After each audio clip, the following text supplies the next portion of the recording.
नमस्कार दोस्तों।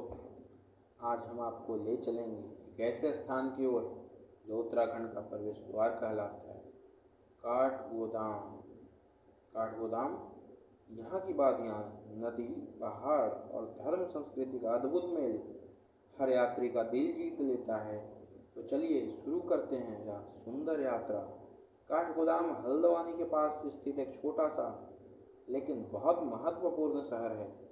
नाम का अर्थ है काठ यानी लकड़ी और गोदाम का अर्थ होता है गोदाम अर्थात लकड़ियों का गोदाम, इसीलिए कहते हैं हम काठ गोदाम।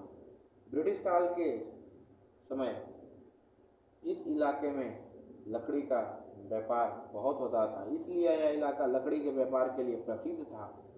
यह नगर कुमाऊं क्षेत्र के प्रवेश द्वार है और नैनीताल, भीमताल, रानीखेत, अल्मोड़ा जैसे हिल स्टेशन की शुरुआत यहीं से होती है।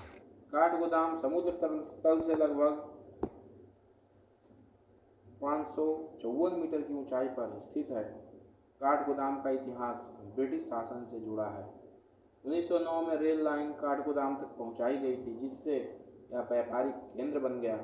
लकड़ी, नमक और अनाज का प्रमुख व्यापार होता है। ब्रिटिश आर्मी आज भी एक लॉजिस्टिक बेस भी रहा। काठगोदाम पुराने समय से ब्रिटिश आर्मी के लिए एक लॉजिस्टिक बेस भी रहा है। गौला नदी के किनारे बसा यह नगर हरियाली से भरपूर है। पहाड़ों की गोद में बसा होने के कारण मौसम हमेशा सुहावना बना रहता है। आसपास के वन क्षेत्र जैसे विविधता से समृद्ध हैं। यह इलाका भूस्खलन प्रवण भी है, खासकर मानसून के समय में। यातायात और संपर्क के लिए यहाँ पर रेल मार्ग जैसे काठगोदाम रेलवे स्टेशन दिल्ली, लखनऊ, कोलकाता, देहरादून, जम्मू से जुड़ा हुआ है। और यहाँ का जो सड़क मार्ग है वो नैनीताल से मात्र 35 किलोमीटर दूर, हल्द्वानी से 8 किलोमीटर की दूरी पर, दिल्ली से लगभग 280 किलोमीटर की दूरी पर स्थित है। यहाँ का नज़दीकी एयरपोर्ट पंतनगर एयरपोर्ट है, जो कि 30 किलोमीटर की दूरी पर स्थित है। पर्यटन स्थल की बात की जाए तो पर्यटन स्थल काठगोदाम में काठगोदाम का रेलवे स्टेशन ऐतिहासिक और उत्तराखंड के सबसे बेस्ट स्टेशनों में से एक है। सुंदर लोकेशन, पहाड़ों से घिरा हुआ, गोला नदी ट्रेकिंग और पिकनिक के लिए बहुत ही फेमस है। स्थानीय लोग मछली पकड़ने और नदी स्नान के लिए आते हैं। शीतला देवी मंदिर पवित्र स्थल, बड़ी संख्या में श्रद्धालु दर्शन के लिए आते हैं। नवरात्रों में विशेष मेले का आयोजन होता है। हनुमान मंदिर नदी के किनारे स्थित बहुत ही शांत और आध्यात्मिक स्थल है। आसपास के लिए घूमने की जगह की बात की जाए तो नैनीताल, जो कि 35 किलोमीटर की दूरी पर स्थित है, जो कि प्रसिद्ध झील की शहर है। नैनीताल झील, स्नो व्यू पॉइंट, चिड़ियाघर इत्यादि यहाँ घूमने के लिए आपको मिलेंगे। भीमताल, जो कि 22 किलोमीटर पर स्थित है, झील के बीच टापू पर बना एक्वेरियम बोटिंग के लिए प्रसिद्ध है। सात ताल, जो कि 28 किलोमीटर पर, 7 झीलों का समूह प्रकृति प्रेमियों के लिए स्वर्ग है।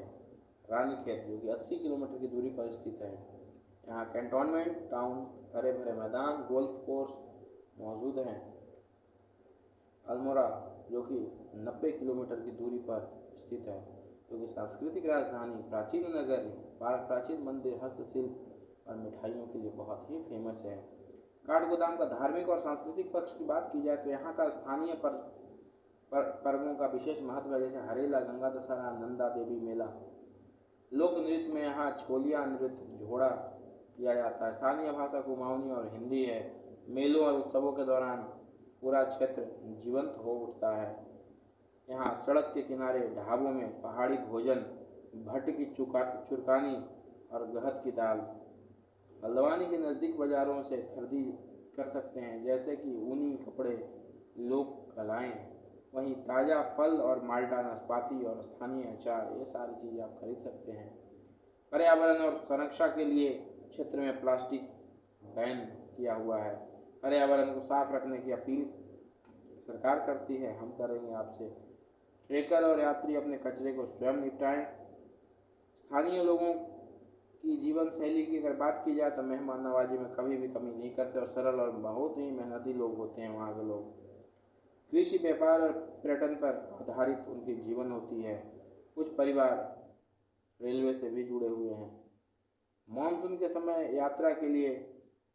यात्रा से पहले मौसम की जानकारी जरूर ले लेनी चाहिए। रात के समय ट्रेन से उतरने पर होटल की बुकिंग पहले से करवा लेना था, नहीं मिलेगी। नदी के किनारे अगर आप जा रहे हैं तो आपको सावधानी बरतने की जरूरत है। दोस्तों, तो ये रहा हमारा काठगोदाम का एक सफ़र था। तो काठगोदाम से देखिए रेलवे स्टेशन नहीं बल्कि एक अनुभव है। यहाँ की शांति, हरियाली, संस्कृति और मार्गदर्शक स्थल यात्रियों को अपने में ही समेट लेते हैं। अगर आप उत्तराखंड की पहाड़ियों में जाना चाहते हैं तो यह पहला कदम काठगोदाम से उठाइए। तो आपको ये वीडियो कैसा लगा? अगर अच्छा लगा हो तो हमें ज़रूर बताएं कमेंट करके, कहाँ से देख रहे हैं आप ये भी बताएंगे। तो मिलते हैं आपसे एक नए वीडियो के साथ। आशा करते हैं आपको अच्छा लगा होगा। यहाँ तक देखें तो चैनल को सब्सक्राइब करिएगा, वीडियो को लाइक करिएगा। Okay, bye bye.